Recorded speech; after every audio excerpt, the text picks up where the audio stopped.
Hello everyone. तो जो आज का हमारा टॉपिक है वो है क्वांटिफायर इन प्रोपोजिशनल कैलकुलस।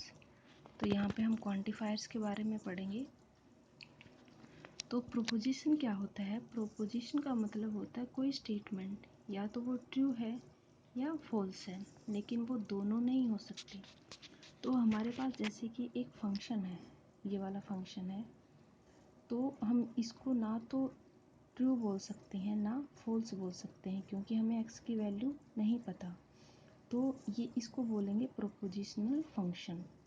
याद रहे कि ये प्रोपोजिशन नहीं है, प्रोपोजिशनल कैलकुलस इसको नहीं बोल सकते, ये एक प्रोपोजिशनल फंक्शन है। तो इसको हम जैसे लिख सकते हैं P X is not a proposition because it is undecidable. जैसे कि हमें यहाँ पे x की वैल्यू नहीं पता, तो हम इसको प्रोपोजिशन नहीं बोल सकते, ये एक प्रोपोजिशन फंक्शन है, प्रोपोजिशन फंक्शन इसको बोलेंगे। तो जो प्रोपोजिशन फंक्शन है उसकी हमें ट्रू और फॉल्स वैल्यू निकालने के लिए, पता करने के लिए हम क्वांटिफायर का यूज़ करते हैं। तो क्वांटिफायर क्या है? हमें एक बेसिक आइडिया है टू स्पेसिफाई, ये स्पेसिफाई करने के लिए कि जो प्रोपोजिशन फंक्शन है वो ट्रू है या फॉल्स है।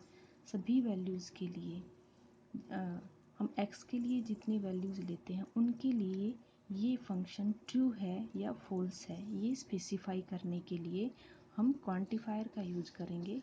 क्वांटिफायर हमें जैसे कि सभी वैल्यूज़ के लिए या कुछ वैल्यूज़ के लिए, आगे हम एग्जांपल के थ्रू इसको ज़्यादा अच्छे से समझ पाएंगे। हम यहाँ पे 2 टाइप के एग्जांपल्स क्वांटिफायर जैसे देखते हैं। फर्स्ट है यूनिवर्सल क्वांटिफायर। यूनिवर्सल क्वांटिफायर को हम इस वाले सिंबल से डिनोट करेंगे। इसका मतलब है फॉर एवरी, फॉर ऑल, यानी कि सभी वैल्यूज़ के लिए, और इसको हम यूज़ करेंगे जितनी भी वैल्यूज़ हैं एक सेट के अंदर उसके लिए हम ये यूज़ करेंगे। जैसे कि ये हमारे पास एक प्रोपोजिशन है ये, तो इसको हम कैसे डिनोट करेंगे? फॉर एवरी n, हर एक एलिमेंट जो बिलोंग करता है n से, उसके लिए जो हमारा फंक्शन है उसकी वैल्यू ट्रू है। ठीक है, तो हमारे पास जैसे ये है इसकी a symbol which reads for all and for every is called universal quantifier. इसको एग्जाम्पल के थ्रू ज़्यादा अच्छे से समझ पाएंगे। जैसे कि हमारे पास एक सेट दिया हुआ है n, तो हमें ये फाइंड करना है, एक प्रोपोजिशन दिया गया है, हमें ये फाइंड करना है कि ये प्रोपोजिशन के लिए ये जो फंक्शन है वो ट्रू है या फॉल्स है। तो ये प्रोपोजिशन ये क्या, इसको हम कैसे रीड करेंगे? फॉर एवरी n, जितने भी एलिमेंट हैं, बिलोंग्स टू n, जितने भी एलिमेंट बिलोंग करते हैं n से, उन सब के लिए ये px ट्रू है या फॉल्स है, हमें ये फाइंड करना है। तो हम यहाँ पे देखते हैं कि सभी वैल्यूज़ के लिए जो हमारा फंक्शन है px वो ट्रू है। हम सभी वैल्यूज़ को यहाँ पे ऐड करके देख सकते हैं, तो हमारा ट्रू ही आएगा। तो हम इसको बोल सकते हैं कि ये एक ट्रू प्रोपोजिशन है। ठीक है, जैसे कि आप यहाँ पे अगर n की वैल्यू 1 लेते हैं, 1 + 4 इज़ ग्रेटर देन 3, ये ट्रू है।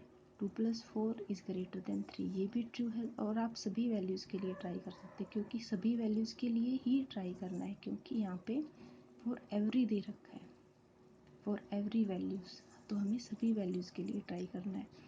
फिर नेक्स्ट आता है हमारा, नेक्स्ट एग्जांपल है ऐसे ही द प्रोपोजिशन। हमें ये चेक करना है कि ये प्रोपोजिशन इस वाले फंक्शन के, ये वाला फंक्शन ट्रू है या नहीं है।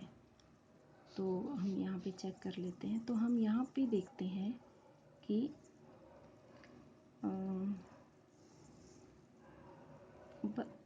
बस 2 वैल्यूज़ के लिए 7 और 8 के लिए, बस 2 वैल्यूज़ के लिए ही ये फंक्शन ट्रू है, और सभी वैल्यूज़ के लिए ये फंक्शन फॉल्स है। तो हम इसको फॉल्स ही बोलेंगे, क्योंकि यहाँ पे सभी वैल्यूज़ के लिए होना चाहिए।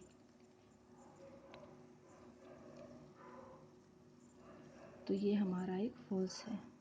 ठीक है, फिर नेक्स्ट आता है हमारा